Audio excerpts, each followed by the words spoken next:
Hello guys, welcome to my mini blog. তো আমি আবার চলে এসেছি তোমাদের সাথে একটা মিনি ব্লগ শেয়ার করতে। আজ সন্ধ্যে থেকেই ব্লগটা শুরু করছি।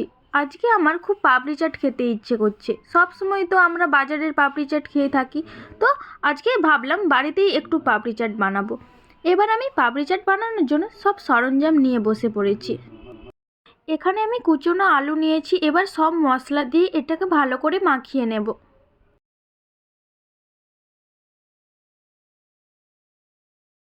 সব একদম রেডি হয়ে গেছে। এবার পাপড়িগুলো সাজিয়ে নেব।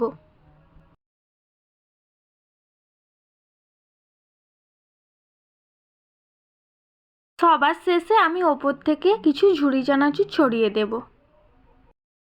তো গাইস, আমার পাপড়ি চাট বানানো হয়ে গেছে। সবার ফার্স্ট আমি আমার মাকে দিয়ে টেস্ট করাচ্ছি। গাইস, আমার মা ক্যামেরার সামনে একটু লজ্জা পাচ্ছে, তাই হেসে ফেলেছে। এরপর আমি আমার বৌদি ভাইকে টেস্ট করাচ্ছি।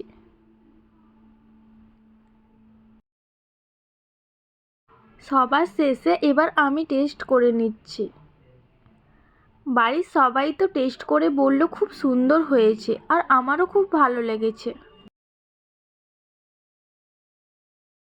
এখন বাজে রাত 11টা। আজ আমার ভাই কলকাতা গিয়েছিল, সেখান থেকে আমার জন্য বিরিয়ানি এনেছিল, তো সেটাই খেয়ে আজ আমি ডিনার কমপ্লিট করছি। বিরিয়ানি খেতে খেতে একটু কার্টুন দেখে নিচ্ছি। বন্ধুরা, আমার ডিনার কমপ্লিট হয়ে গেছে। আজকের ভিডিওটা এই পর্যন্ত। দেখা হচ্ছে নেক্সট ভিডিও নিয়ে।